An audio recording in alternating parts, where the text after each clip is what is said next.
New Thought Media Network.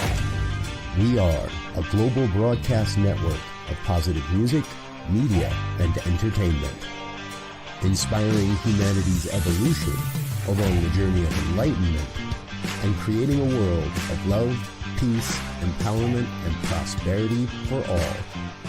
New Thought Media Network. Positively inspiring.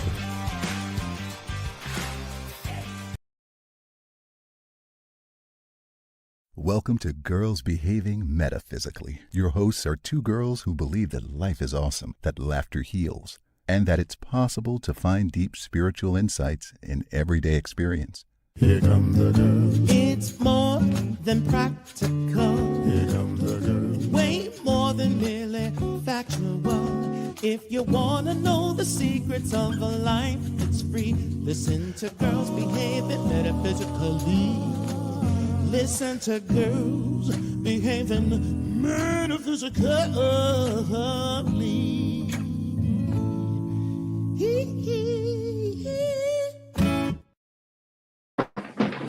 Hello, welcome to Girls Behaving Metaphysically.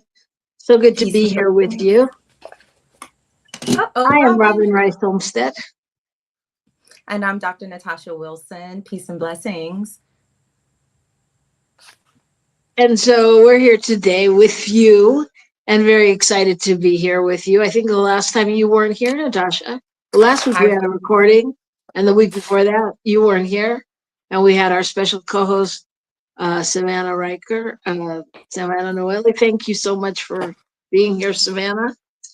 And today we are back, and we're going to talk about choosing love or choosing fear, right? Choosing from love. That's right.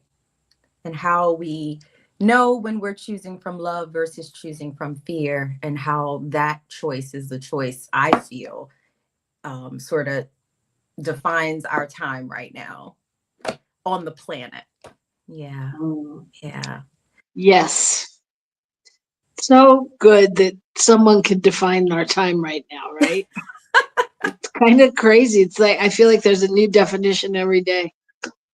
So if you haven't been here before, let us just tell you that we are on two opposite sides of the world. I am currently in Albuquerque, New Mexico. And I'm here in Brisbane, Queensland, Australia, where it is a really warm, sunny morning.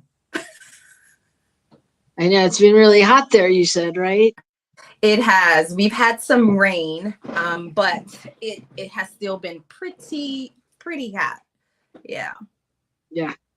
Well, it's been pretty good here. It actually snowed a week ago, but it's between the 60s and 70s today. It's sunny and it's nice and all that good stuff.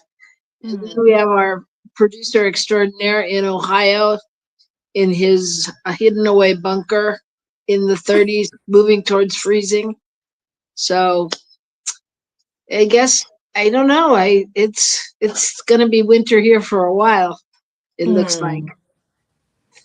Yeah. So just so you know, in case you get a glimpse of anyone in the background, I have called in my tech support and they are here to make sure my computer does not die. So that's what's happening here. Okay. So go ahead. All right. No, I said okay, because I was wondering. I was like, oh, Robyn's computer keeps disappearing and then reappearing, disappearing and reappearing.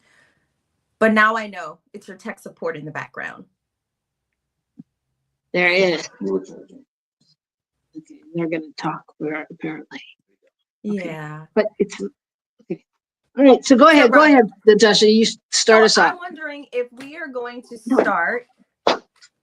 Before we start in on our conversation about choosing love or choosing from fear, if we might start with our card pull. Absolutely. Does that sound like a plan? Yes. Okay, so I do have a tarot deck here today. I'm not the most, here, card has chosen itself. So good, 2 cards came up. So let me show you the cards that came up. So we have the Ace of Swords and the Queen of Wands. Okay. Yeah, what do you know? Anybody, what does anyone know about the Ace of Swords and the Queen of Wands? I know nothing about nothing. So swords really tend to represent the mental realm, the realm of thought. And wands, I like to think of wands as the wands represent our internal magic. Yeah. Linda knows. Welcome, Linda. Okay. She says she loves jumper cards. Those are the ones that just jump out of the deck because those are the ones that want to be heard. Yeah, they're the ones that want to give us the message. So we have two. We have Ace of Swords, which means one, we're being called towards the realm of the mind, what we think. Ace of Swords is about new thoughts, new ideas, new perspectives, new ways of seeing the world, and it came out upright. So that's my interpretation of it. And then we also got the Queen of Wands, which represents the powerful feminine energy in the deck, but also represents female magic. So women in their power, all of us, not whether we're women or men, just our feminine energy and the magic and majesty of our own internal magic. Yeah. So when I put the two together, what I hear is it's really time for us to have a new thought about our own magic and our own power, which goes right into the theme of today around choosing from love versus choosing from fear. Because when we choose from love, we are in our authentic power, right? Not the old power, the power that when we put on the news, you know, we think the world is going crazy, but the fact is old systems are coming down. Yeah. Right. Because we're all being called to step into our authentic power. Yeah. So anyways, what does this bring up for you, Robyn? And what does it bring up for folks in the audience? Well, Linda says it brings up magical creativity. I like that. Yeah. I like magical creativity. I can grasp that. I'm not sure what it brings up for me. I'll tell you what came up for me during you talking though is like, yeah, I'm a little tired. This isn't personal. I'm a little tired of everybody telling me that old systems are falling away. Say more. And I get it. Old systems are falling away, but isn't that, I mean, I don't know. There's this part in which all of it seems normal. Like, yeah, old systems are always falling away. You know, Yeah. why is it the drasticness of this moment that's causing us to say that? Or, you know, I think I said this on the show before, you know, it was making me crazy when everybody's like, we don't know what's going to happen. And I'm thinking, we never know. I mean, we never know what's going to happen. Even if we elect the person that we wanted to elect, we don't know. So it's like, I don't know. On one hand, I'm like, I'm just tired of hearing it. And I got a lot more to hear, I'm sure. You sure do. Yeah. Since we're only in like week 3, right? Well, yeah, you know, I don't to quote the current president of the United States, I'm not trying to be a wise guy, but I can say I feel like I'm in a bit of a privileged position right now at this moment.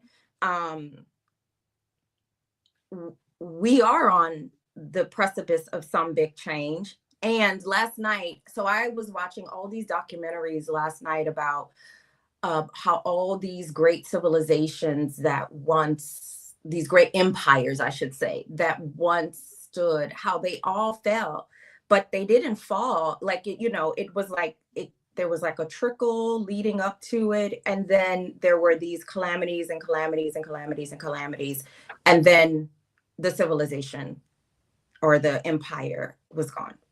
So I think you're right, Robyn. This stuff is always happened. There's tons of historical precedents for it, but I don't think many of us have the opportunity to live through such a big change like the one that I think we are going through right now.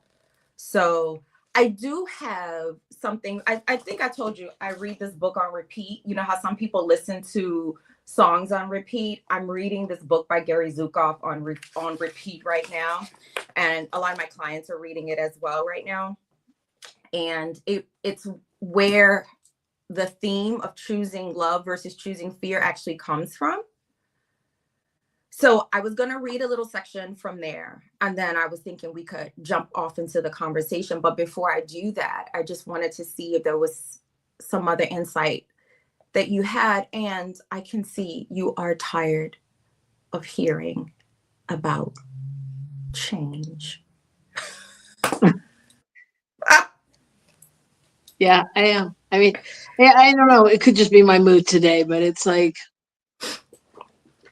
I mean, there's just a portion. It's, I don't really listen to the news or whatever. I see what I see on the internet. I hear what I hear. I hear late night talk show hosts or snippets on YouTube. And yeah, I think there's just, it's like today's like, too much Thursday. It's like, I'm like up to here. I'm like, I need a break. I mean, I think like I have a friend who has like a no technology Tuesday. It's like, I feel like I just have to like turn off my brain from all things political, because each and every one that you hear, or the majority of what one hears, is so either absurd or crazy making or ridiculous. Yeah. And it just gets to be a lot. And for me, I get to that place of like, how did we get here? Linda says change happens. We get to choose where we put our attention. Yeah, that's how we got here. Wait, and what color? I can't. And what color our glasses are. Yeah, exactly. Yeah, exactly. So yeah. So why don't we take a break and come back and then start the conversation so that we don't to stop in the middle. So we're going to do that. Good. I know we haven't been here that long, but you know what they say, absence makes the heart grow fonder. So don't go away. Come back, Linda. Come back. Everybody come back, and let's talk about fear and love and choices. Yes. And change. I'll put on different glasses. All right. We'll see you right back here in a minute on New Thought Media Network. Love you, Robyn. See you soon. Please help us say thank you to our organizational sponsors, including the Hefferland Foundation, Affiliated New Thought Network, International New Thought Alliance, Science of Mind Archives and Library Foundation, Center for Spiritual Living Denver, Center for Spiritual Living Midtown, New Thought Philadelphia, Planned Happiness Institute, Summit Center for Spiritual Living, One Heart Retreats, Center for Spiritual Living on the Lake, Unity Kitchener, Unity Spiritual Center Ottawa, Om Center for Spiritual Living, Satya Center, Begin Within Ministries, Center for Spiritual Living North Jersey, Unity of Savannah, and the Center for Spiritual Living Seattle, as well as all of our individual donors.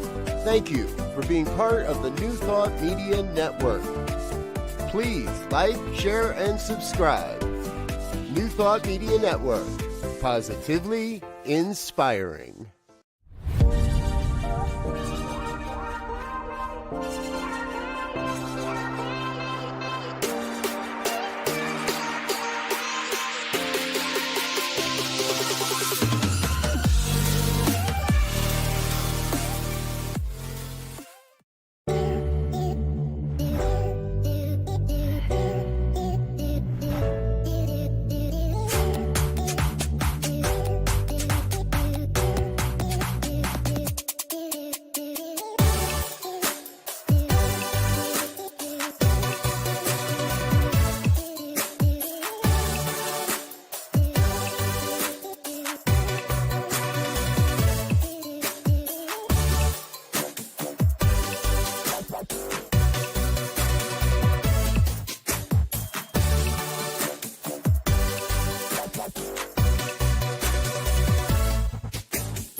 Welcome to Girls Behaving Metaphysically. Your hosts are two girls who believe that life is awesome, that laughter heals, and that it's possible to find deep spiritual insights in everyday experience. Here come the girls. It's more than practical. Here come the girls. Way more than merely factual. If you wanna know the secrets of a life that's free, listen to Girls Behaving Metaphysically.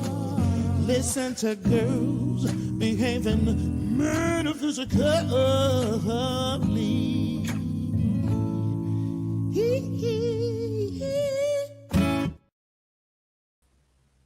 And we are back right here on Girls Behaving Metaphysically. Yes, we It is are. so good to be here. I just wish you all could see what I see. You only see us. You don't get to see our producer rocking out to our song in his little booth. It's quite the spectacle. But you can see him tomorrow night on Fireside Chat at 6 p.m. Mountain. I'm sure he'll put up a thing in a minute. No, it's 6 p.m. He's going Mountain in and Time, 8 p.m. Eastern Time here on your New Thought Media Network. I said 6 p.m. Mountain. Why do men always have to make you wrong? Just kidding. I'm just kidding. To all the men I love out there. Anyway, back to that's a different show. It's a different show, Natasha. Hold that thought. I could hear it all the way I over know. here. I'm like, I know a I lot know. of things, but Like, there we go. oh no, girl, we can go there if you want. All right. Got Okay. my glass of kombucha ready. Yeah. Anyway. Okay. So choosing from love, choosing from fear. But first, there's a prelude, and this is what I want to read this section. And Robyn, I just want you to prepare yourself because it is from page 11, which is the first page of the prelude, and the title is The Great Change. So just hang on. I know how you All feel right. about change. Yeah. It's not very long, but I'm going to read it. Okay. Yeah. And I want us to all sort of like come together and listen with our hearts. Okay. So a great change, the great change. So Gary Zukav says, a great change is upon us. Our social structures are disintegrating. Wars are ceaseless. Nuclear destruction nears. Global climate catastrophe comes closer. Individuals with little vision hold the old kind of power. These are not the great change. They are effects of the great change. Until you understand the great change, you will not understand these events. An obsolete world is disintegrating. Pieces of it are tumbling down, and a new world with a new kind of power is being born. We are on the ground floor of this new world. We are the ground floor. Human history and consciousness are changing quickly and dramatically. A new human species looks to the skies and sees beyond it. Human evolution now requires spiritual development. The dying world dismisses this, but the dying world is dying. Human evolution is becoming consciousness. This is the great change.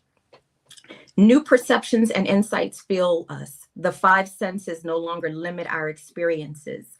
We are learning to distinguish from love and from fear within ourselves, and to choose love no matter what happens inside of us or what happens outside. This is authentic power. We are seeing for the first time that the love and fear in the world are the love and fear in us. Therefore, only by changing ourselves can we change the world. All this is only the beginning.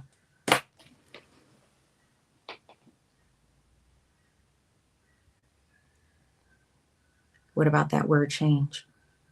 Change doesn't bother me. Change doesn't bother me. That's not the part that bothers me. The part that bothers me is that people act like it's new, Yeah. you know?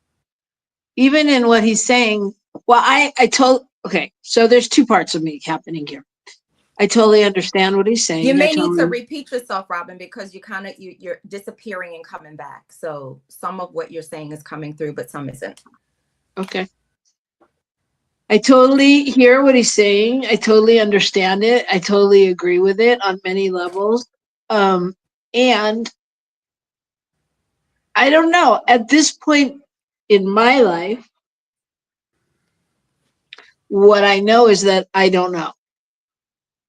It's pretty much the one thing I'm certain of, is that what I know, I don't know. I don't know. And so the part of me that springs up when he says that, and apparently I'm in a bit of resistance today, just in general, is this has been going on forever. And if we're talking through metaphysics, which I can't even really talk, but if we're talking that way, all things are happening simultaneously. So how can this time be so special? Just because we're recognizing it and we're here to, say, yes, we're here for this. But by the same token, if everything's happening simultaneously, like why is this so different? And it's, this consciousness, well, I get that this consciousness is an evolution of some other consciousness, but in theory, they're all happening at the same time. So who's to say? Who's to say? So Who's to say? Who's to say what? Who's to say anything? Everybody shut up. No, who's to say that this is, I don't know, the time of a new paradigm.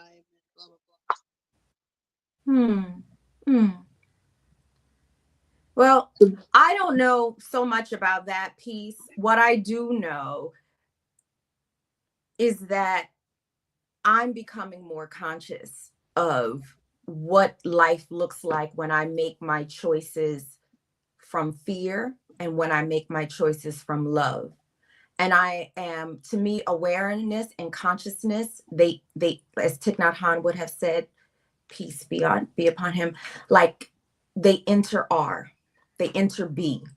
And so when I make choices from love, then I'm moving from a place of authentic power. When I make my choices from fear, I make choices that contribute to sustaining the old paradigm. And I think the paradigm that we've been living in has not been one that cared about creating a world that works for everyone. We can look around and see that. That's non-sustainable. That can't continue. Right. And so in our prayers, in my prayers, when we pray to experience heaven on earth, well, that's a real prayer, and that prayer has been going out for millennia now.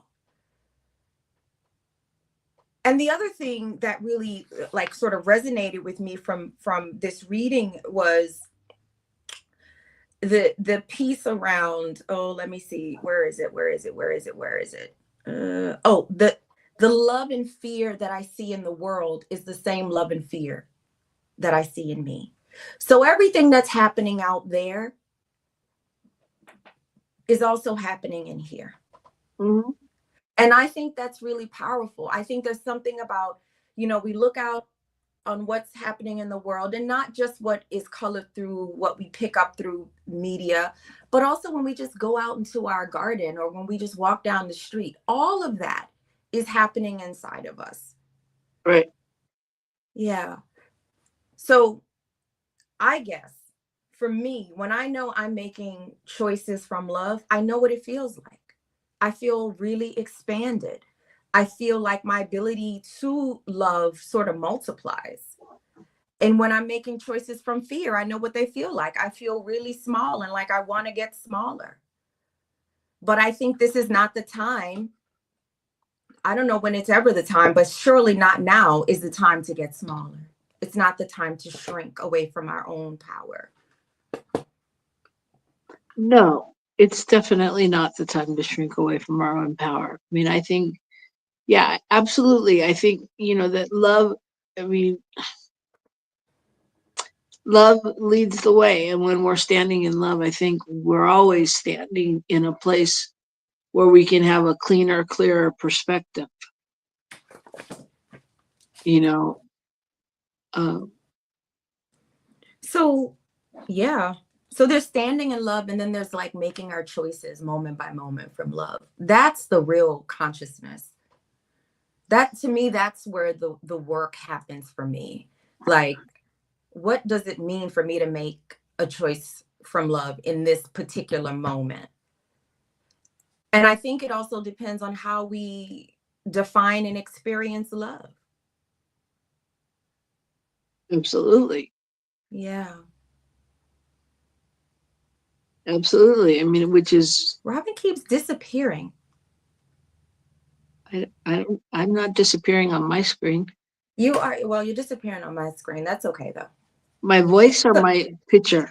Your image, but also when that happens, your voice as well. Okay, well, I'm here. Okay. Whether you see me or not, I am here, and I will let you Wonderful. know. And besides, if I go away, our producer will magically come on screen with you and take you the rest of the way. Yeah, I mean, I think so. What's the practical thing of that? Like, what's the practical, like, how do you choose from love daily? Yeah. I was talking to my best friend yesterday when I went on a walk, and there's someone in my life that I do love right now who is having a really, really tough time coming to terms with some longstanding patterns. And my friend was reminding me, you can't fix, solve, or save. You must, like, if you're moving from love, we give people the dignity to fail so that they can develop their own insights. And it's not really failing. We give them the dignity to, we step away, standing there in love, and bless them. But the prayer is, bless them, change me, so that I can do my own work to interrupt my role in the pattern. My role in the pattern. And so for me, that was a practical, like, choosing love. Like, so when this person came to me with this big thing that had happened in their life, like, my tendency is to sort of like try to sort of move into fixers, problem solving, or whatever. But from love, I really needed to step back. And to me, that was practical, and that is hard, especially when it's someone you care about. It's hard to see people we care about struggle. Of course. So that was what it looked like for me practically on yesterday. Well, it's interesting because there's a fine line, or maybe it's not fine, I don't know, but between coming from love and continuing to love. It's like, because what I'm hearing and when I think about the situation, it's like, one is coming from love and stepping back or doing whatever you need to do to not only love them, but love yourself and empower them to make their own choices, or whether they're right or wrong, and standing behind them in that way, whatever. And then the second part B of that is, and can you love them anyway? Even through, because a lot of times we get so mad when people, I can give you space to do something, but then if is just a little human moment, if you don't do it the right way, or can we continue to be that space and to continue to love? Well, yeah, and look, I faced a lot of, what my last 20, probably 24 months, but the last 12 months of my life has been like, since my nephew's suicide, like the revelations that have come to me about things in my own family.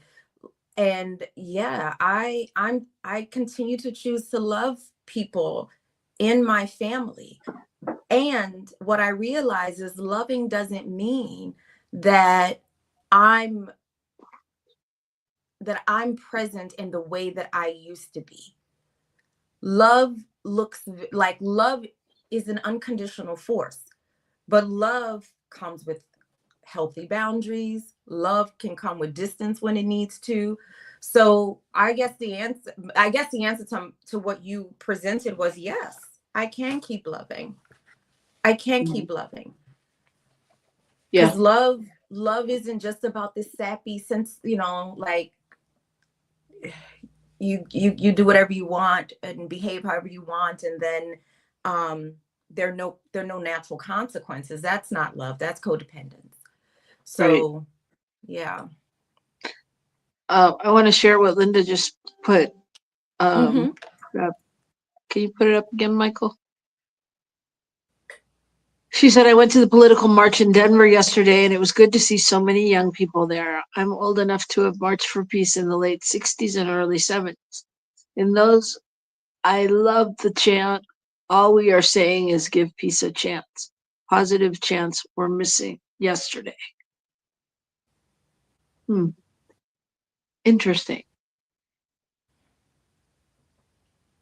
Interesting, because as you're saying that, Linda, I'm thinking about, yeah, my mom used to take me to different rallies and peace rallies and sit-ins and all that, and of course I remember is the chants, because they were loving, and they were, I mean, everybody, there was a moment of such great unity during that. And I think it's interesting because I mean, I'm just curious as if it's that, if there is a space of that missing in where we are today, if we as a society in some ways are afraid to choose love on some level. I mean, I know that we, here at New Thought Media Network, or that are doing like, spiritual work and this and that, we tend to be in a little love bubble. But I mean, I forget sometimes, like when I was in a class last night where, with a bunch of people, and like everybody pulled out their pens and papers to write something down, and it was something so formulaic to me, not being a snob or whatever, but I was just like, wait, what? So I'm wondering, have we forgotten love on some level? When you say we, I'm talking about general public, not. I mean, like, there's a part, like, let's just take like January 6th, that whole thing. I mean, there's a part where, I don't know about you, but it was so surreal to watch, because it was like, what? And I'm not a big, fly the flag for my country kind of girl, but it is my country. And to just watch all of that happening in the name of whatever they were claiming they were doing, I mean, it made me question, like, love and freedom and all kinds of things. Yeah. It's interesting being on this side of the world. I do feel like sometimes I'm in another world, if that makes sense.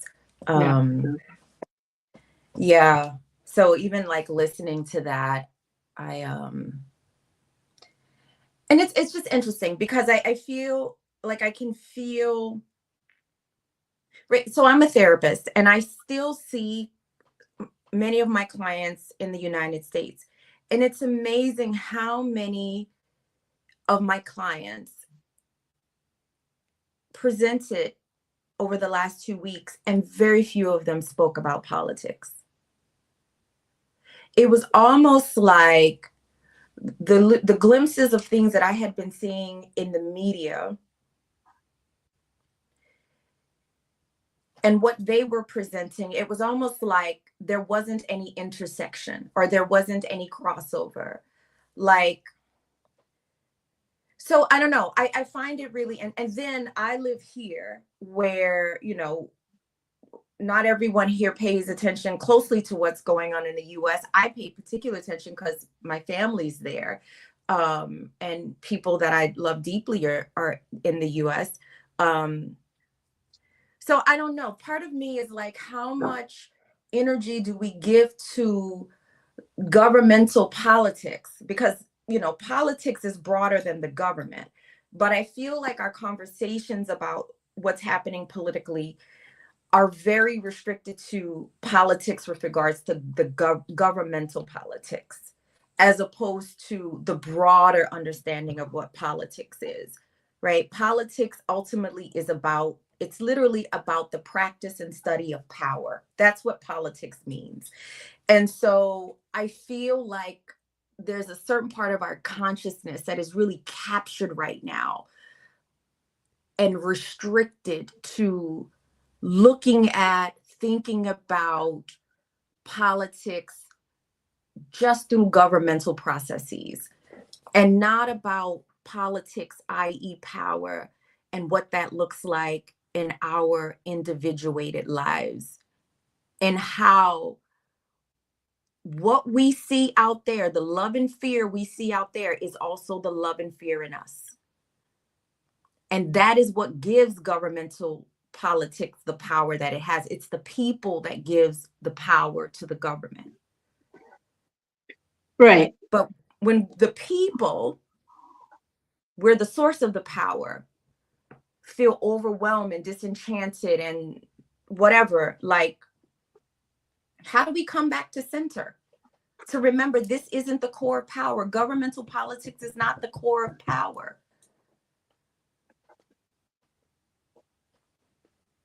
Yeah, well, I mean, I think you're absolutely right. I think that one of the things, I mean, I think this is really, we could do another show on this, because we could just talk about fear today.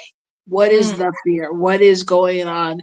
And how do you get to being able to choose from love on some level? I think, you know, this is what I think. A lot of is what is going on here is like, what I've noticed amongst not only my friends, but just people in general, because people aren't really talking about it here. And if they do, it's in code.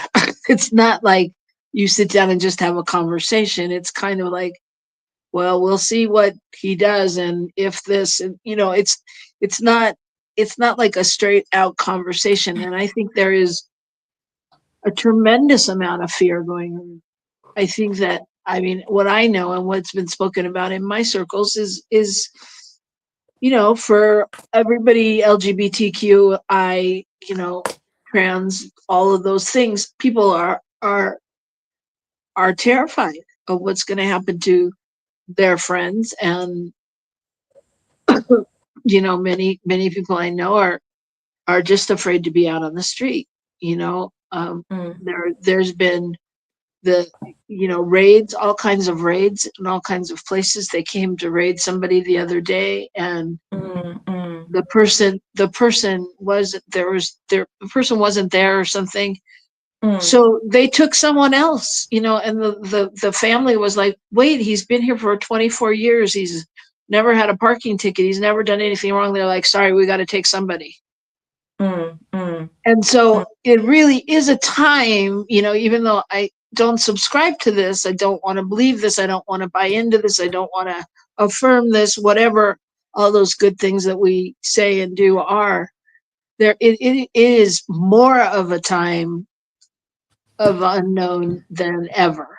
And I get that. I mean, I get that. So I know I'm contradicting on some level what I said in the beginning, but it is a deeper level of unknown. It's a in your face unknown, and as one thing's happening, you know, on one hand, something else is happening on the other hand. So something horrible is going down in one place, but we don't see that something else is going on here. And so nobody knows really which way to turn or where to anchor on some level. And then I think there's also this belief that of how's this happening? I don't know about you, but for me, nobody taught me about this in history. Nobody taught me about, that this would even be possible, that a man with his credentials could be the president of the United States. This has nothing to do with any of those qualities or things that we were taught, and not that we were taught, all great, valuable stuff, but I mean, so everything just seems like, it's up in the air. That's so interesting to me because, my biological dad was a Black Panther, and I sort of grew up at a certain point in my life with a certain consciousness around racial politics, and later in my life, feminist politics, but for a long time, racial politics. And when I hear you and I hear people say, how is this happening? I almost feel like I remember listening to those recordings that my dad would play of Huey Newton and would play of other leaders in the Black Panther Party. And I'm like, I can see exactly how this would happen. America has not delivered on its promise. It's broken. The social contract has been broken all over the place and for decades. And not just for people that look like me, but for all the people that the promise has just not been delivered. I mean, Langston Hughes, has that famous poem, A Dream Deferred, right? So for some of us, we weren't even allowed the dream. And there are consequences for that.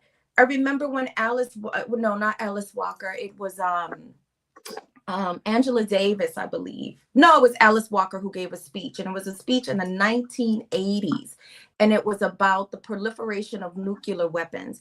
And in that speech, I have the transcript from it. She started off by reading part of this archaeological find from the work of Zora Neale Hurston. And Zora Neale Hurston was one of the first Black women anthropologists. And, Zora Neale Hurston wrote Of Mules and Men and all that stuff. But one of those, what she found in, excavation of the literature was this thing called a curse prayer. And it was this prayer that all these old Black women had been praying for hundreds of years, cursing the system that disinherited them and disinherited their offspring and enslaved us and all these other things. So I think when I hear this, where does this come from? No, how could it not? I don't know. I don't share that perspective. To me, it's almost like, this is right on track. And so now we're being faced again with an opportunity to decide, are we going to choose love or are we going to choose fear? And I didn't learn in conventional school, but I can't even say that because I went to an all Black, I was raised in an all Black city basically. So I was exposed to histories and not just the traditional histories of African American people. And there was a strong focus in my high school curriculum on quote unquote Black history. So I don't know. I don't hold that same question. And the question that I hold in my heart is, how are we going to choose at this junction? But that we're at this junction makes absolute sense to me. So let me say, I hear you and I agree with you. And I didn't say, or maybe I did, but I didn't mean, when I say, how is this happening? It's not because I don't understand why it's happening. I get why it's happening. I believe you me, I grew up too with uncles that were Black Panthers, with going to my mom to march for peace and sitting in on corps, and all of those things, and anyway, but that's not important. I mean, it is important, but it's important to me. But I guess it's the method in which it's happening on some level, and it's not, yeah, I totally get, karma, if you will, on some level, and really the opportunity for America and to clean up its act on some level. But I'm also, I don't know. I mean, I guess because I did grow up with a mother that was marching in the streets and things like that. Like, I'm like, it feels like, what are we doing? I feel like we sit there and, and just the general we, not everybody, not me, not you, but we sit there with the remote and watch it on different channels, to see what the report is. I don't feel like, like, how is it that people aren't outraged enough to get up and go move their feet on some level? And I know they are. Yeah. I mean, I know it's happening. I got it. But yeah. So anyway. Yeah. I think we are moving our feet, and I think more than anything, and I think that's the thing that we're not seeing in the media. So when I do consume media, I try to consume a bit of lots of alternative media, and there were over 50 protests happening around the United States and in other parts of the world, but it's not getting lots of media pickup at this point. So people are getting activated. I don't necessarily think what's happening in the US and around the world, because the same kind of stuff is happening in Germany. It's not, I don't think it's karma. I think it's a natural consequence happening in Germany of breaking of the social agreement being broken or not realized. So, and unfortunately, or fortunately, depends on the lens you look like, but I don't want to see anyone suffering it. I don't want to see anyone experience harm. None of us. I think like it breaks my heart to hear the stories, and I don't turn away from those stories. And I think that's the other thing I'm learning to do. Like, I just refuse to bury my head in the sand. I just try to keep everything balanced. So every time I get some new news about what crazy thing is happening, I sort of go either inside of myself or into my garden or connect with a friend and try to connect to something also beautiful that's happening simultaneously. And I think that's some of what you were pointing to earlier, Robyn, is there's always things happening simultaneously. It's about where we put our attention. And I think Linda said something about that earlier, about what color glasses we look through, right? So I see some of all a lie of what of this has to do with natural consequences of not being willing to confront collective fears with love, right? Like January 6th to me was like collective fear just amplified, right? As opposed to people going inside of themselves and looking at what that fear is and with what that fear is. Like, it just all got projected outward. And so that's a natural consequence. But I think there is a job for people like us to do. And when I say that, for me, that job is to find a way to keep coming home to the God within. Like that, this is when the practice gets serious. Yeah. This is why, MLK's, Dr. King's message about love was kind of threatening, because it wasn't just about, go just hug everybody. It was about doing that really hard work of turning within, looking at where you internalize racism, looking at where you internalize white supremacy, looking at where, and this is for all people, look at where you internalize sexism, right? That's taking responsibility. Yeah, that is hard. That Yeah. is hard as my as my Aboriginal brothers and sisters say here. That is hard yakka, which means hard work. You know, that is hard, but it's what we're called to do. Yeah, it's what we're called to do. We're love, coming from love and letting go of fear and being able to step up and step out of our comfort zones, really walk our talk. I mean, I think, yeah, there's so much we're called to do, but yeah, you made great points. I think going, God, putting God, whatever God is in your life, and knowing that you're operating from that center, which is the love. That is the love, Yeah. And and I think, love is hard sometimes. yes, yes, again, yes, it is. And being able to speak out and speak up, and I think that's why it's so important, to call our congressmen and call our senators and let them know what's going on, let them hear our voice. I was listening to Marianne Williamson talking about that, and just that, and let them know when they're doing a good job, and let them know when you disagree, and let them know it doesn't matter if you're Republican and you're not, or if they're Democrat and you're not, but really being able to vocalize and make them work for us. Yeah. Yeah, And so absolutely. I just want to say along that note that your the Capitol switchboard phone number where you can call and ask to talk to your congressmen and senators is 202-224-3121. Maybe we can put that up on the screen. And that's for folks in the United States. Yeah. Yeah. 202-224-3121. If you're watching from this part of the world, I'm going to tell you, call your neighbors, call your friends. Don't just send text messages. Make time to connect, to hug, to get together. Talk to all your neighbors, even your neighbors who don't share your same political ideologies, as hard as it might be. So let's make all the calls.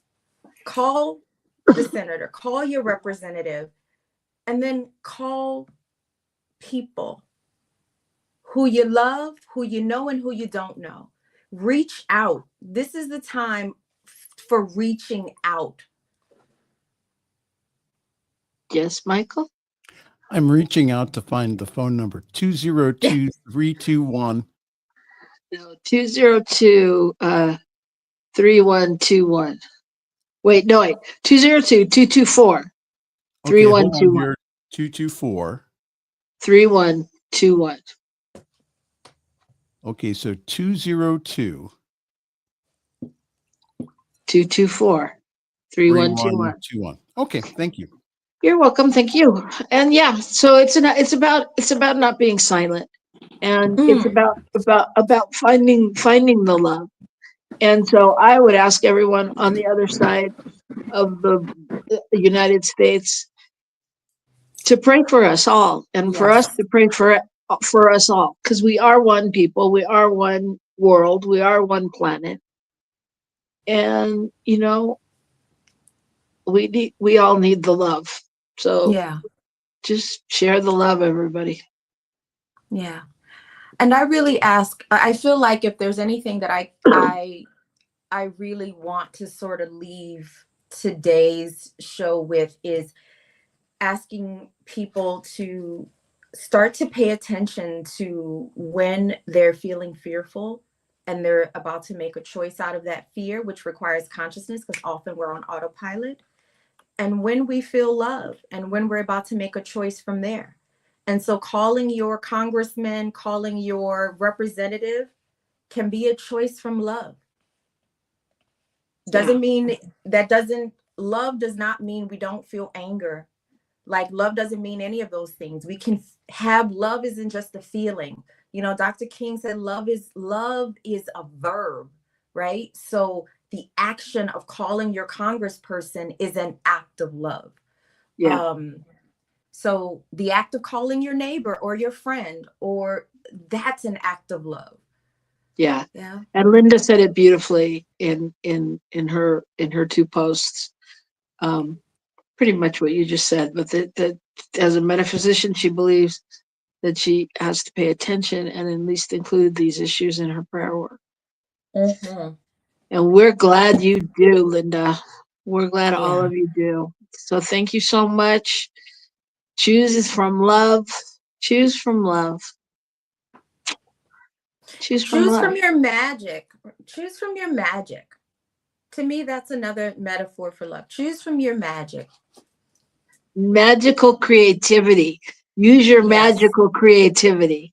I love that. Well, All the right, thing everybody. is, when we choose from love, that's exactly what we're doing. We're in our creative source. So yes. So don't leave your creative source. Wherever you go, there it is. Take it with you everywhere and send love out. And we'll be right back here before you know it next week on Girls Behaving Metaphysically. Thank you. Blessing. Bye. Bye.